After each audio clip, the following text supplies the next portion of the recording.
Hello there, Geminis. Welcome to your weekly reading. So the first five cards denotes your love life, love relationships. And the second five cards deals with other areas of your life, okay? Um, First of all, you've got two aces. And I see the energy of you trying to break through, trying to make a decision. Contingent upon these aces. Like, I feel a lot of inner conflict coming in as a result of you not being able to align your mind with your heart. And then as a result of that, you're not able to make a decision. When an air sign is caught between, what their heart wants and what their mind, their head is telling them rationally, it feels almost as if you're out of alignment with your intuition. And so what I feel needs to happen in general is for you to make up your mind, okay? So there is a slight topsy-turvy energy. It's fun, it's dynamic, it's very, very passionate, but I feel like there's a lot of fear as a result of making this decision. So let me talk about this. This is pretty much being stuck between a rock and a hard place. On the one hand, rationally, I should do this. The physical evidence is telling you that maybe the other person, doesn't really like me, or maybe the other person wants something from me that I can't give. Maybe they're not really seeing me for who I am, or maybe I'm not seeing them for who they are.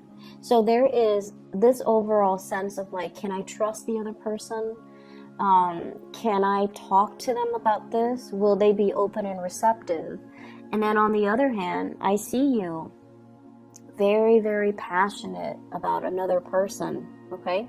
So it could be two individuals, one that you have already established that trust with, and then another person that you're very, very sexually, physically attracted to.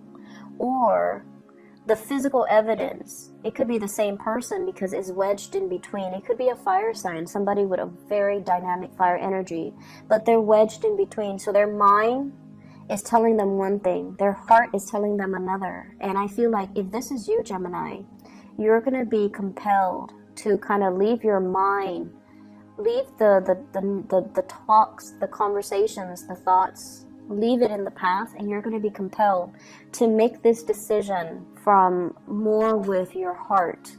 And I feel like, your heart will not steer you wrong. Your heart will tell you what you want. And there are implications to that. There are, ramifications to making decisions from the heart space. But the heart is also very much in alignment with your intuition as well. So it's time to stop ruminating and to take action, okay? I'm feeling this is the person that you're interested in, okay? So we also have as well a fire sign. So let me talk about this person first.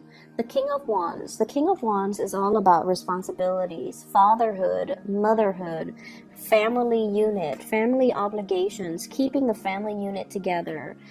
So even if there are issues when it comes to, the marriage, the communication, like no longer feeling passionate in our marriage, no longer feeling good about staying in a marriage, but we do it because of that sheer sense of family obligation and that sheer sense of wanting to give the best to our kids, not wanting our kids to grow up in a broken home, and knowing as well, coming from a childhood where mom and dad might have been separated or divorced and you didn't get that emotional support, so you want to create that emotional support, that firm foundation and that structure for your children. So it's like you don't want your children to follow in your footsteps.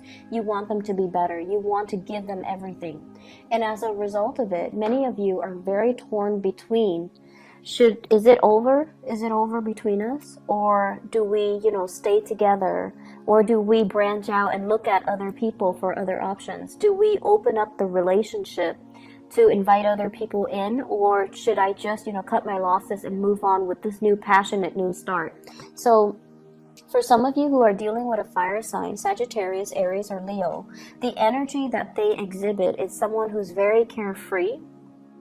They have a lot of things going on in their lives. They might be from a different culture, different ethnicity, different, linguistic background. The world is all about worldly people. People that might be outside of your geographical location. People that are different from you. They're exotic. They're very novel. And they're new, exciting, very attractive. So I definitely feel there is intense attraction that you're feeling towards another person. But I'm also inclined to say I feel like there is third-party temptation coming from outside the relationship, and you're kind of swept off your feet, and you're kind of swept away by this passionate new resurgence within yourself. It's almost like they're calling out to you to... Sometimes people come in our lives to tell us, only as a messenger, to tell us, what are you missing in your relationship? It's not so much that you should go for it, but it's almost like a gentle reminder. If you're feeling this way about me, then what's missing in your relationship, and how can you revive that in your own relationship? So I definitely feel a separation here. You're dealing with somebody that you're very physically attracted to, but yet you're stuck in this new beginning, this new starts that you're going back and forth about, what your heart wants, what your mind is telling you. And because of that, you're very confused, you're very conflicted. There's also an element here about, trust. Is the other person dating other people? Are they gonna date?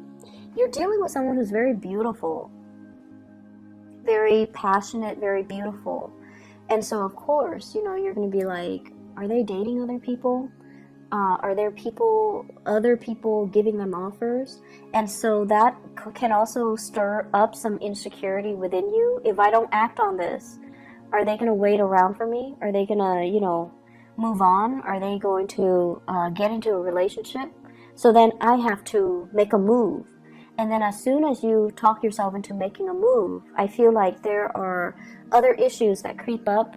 Insecurity. Are they seeing other people? Or am I able to, let go of my relationship so I can be with them? What are they really looking for? Are they looking for fun and excitement? Like, are they going to be here tomorrow and then here today and gone tomorrow? Because their energy is that they're kind of impatient and they don't really wait around. So I feel like there are just a lot of factors coming into play. And because of that, you're not able to make a decision, okay? What is your advice for Geminis when it comes to this love situation? What should they do? So we have here the Wheel of Fortune. And the Wheel of Fortune is also indicating to me the timing is just not right now. You might have things that you need to take care of first from your end. But also the Wheel of Fortune is like waiting for divine timing. Waiting for that sure sign. And the Temperance card, both of these are, the Temperance card is sort of like tempering, balancing your heart and your mind. And I know that it's like, how do I do that? Well, you have to really think in a practical manner. This is a very passionate connection, but ultimately, what do I get out of it? And then, do I sever the past relationship in order to be with this person? Jump right in and ask questions later? Or do I have to get everything kind of like, get things rolling? Dating, friendship, getting to know the other person, not jumping the gun. And then asking them about, their dreams, their aspirations. What are they hoping to achieve? What do they want out of a relationship? So I feel like taking things very, very slowly and to ensure that the person is really single before you make a move, or ensuring that the other person wants the same thing as you before you dive in too deep, okay? You're dealing with somebody who's very impatient as well. So they might be tempting you to encourage you to make a move, and you're not really sure, like it feels like it's happening too fast, too strong, and that can also be a little bit of that can also be a little bit of a turnoff. So I know with Aquarius and Geminis in general, when somebody douses you with too much love and affection, and they're a little bit coming on a little bit too strong, it can also create like this knee-jerk reaction where you feel like it's too easy, so you might not want it. This isn't really a good time to play hard to get, but I feel like you're conflicted about a decision and about a person. So getting to know that person, spending more time communicating with them, like using communication rather than just, falling for that physical attraction. That's going to be the key here, because you're comfortable in this realm.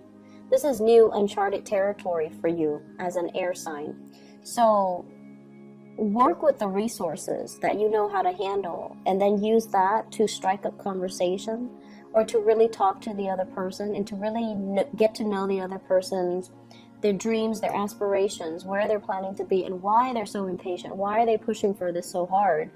And I feel like that's going to allow that major breakthrough for you guys, okay? In other areas of your life, I feel like love is going really well, but it's a little bit destabilizing and you're still conflicted, which in turns affect other areas of your life. As an air sign, one area that's problematic bleeds into another. So it would behoove you to kind of solve this first and get this squared away, because I feel like other areas are being affected, okay? You're definitely wanting a new start. You're definitely kind of like bored, not feeling inspired, not feeling very passionate, not feeling like all the work that you're putting in is going to pay out or is going to pan out. And then learning as well some new things in the work environment that you feel like, I'm not really emotionally happy. So I definitely feel this sense of boredom, this sense of like revolving door, like going through the motions, but not feeling inspired. And that might be why, if you're, unhappy with work or career or family or whatever, and you're feeling uninspired, this might also be why this situation is so tempting, because it's a burst of new passion. It makes you feel alive. And so you might be falsely falling for this because other areas of your life are not, especially dynamic. So the energy here is about, finding new things. It doesn't have to be anything drastic, but it should be something that brings about passion into your own life, okay? Finding that thing that really stirs your passion, it could be like a hobby, a pet even, a new way of doing things, a new routine, or even a career change, a new job. But I feel like many of you are contemplating, you've worked really hard at one job. You might have stayed there for a long time, and the timing, with this recent new moon, I believe it's a full moon, it's a full moon in Pisces. And Pisces deals more with like, it's a water sign, but it's also like the last sign of the zodiac. So it deals more with like the destiny, the ideals, like what is it that really makes us happy so that we can work towards it. The Neptunian energy associated with Pisces is very ethereal. It tells you it gives you like a vague image of what it is that makes you happy, but it doesn't really lay down the clear path for you to get where you are to where you want to be, to achieve that image. So in that full moon energy, I feel like a lot of emotions are stirred within you, and you're coming to the realization that, I've worked really hard, but I just feel like it feels almost to me robotic, coming to work, coming home, dealing with the kids, dealing with the spouse, dealing with the parents, like whatever it is that you're doing, it feels very monotonous, it feels very repetitive, and it feels very uninspiring. So you're going to have to find new things or new ways of doing things so that it can stir your passion again. Invest, like whatever hobbies you have, get back into it. Invite more people into your home. Play the host or the hostess and allow people to come to you. Okay, so if it's new love, I feel like there's a lot of passion here. And if you're bored with the other areas of your life, you might be so preoccupied with this new love and new passion that you let other areas of your life go on the wayside, like friends and family, practical responsibilities, even work. So it's a good month for you to sort out and moderate your emotions. And it's a good week overall for you to, really think about divine timing and think about as well, the struggle between morality and passion. That's what I'm sensing here. I hope the reading is helpful for you guys, Geminis, and I wish you all the best, okay? Take care. Bye-bye.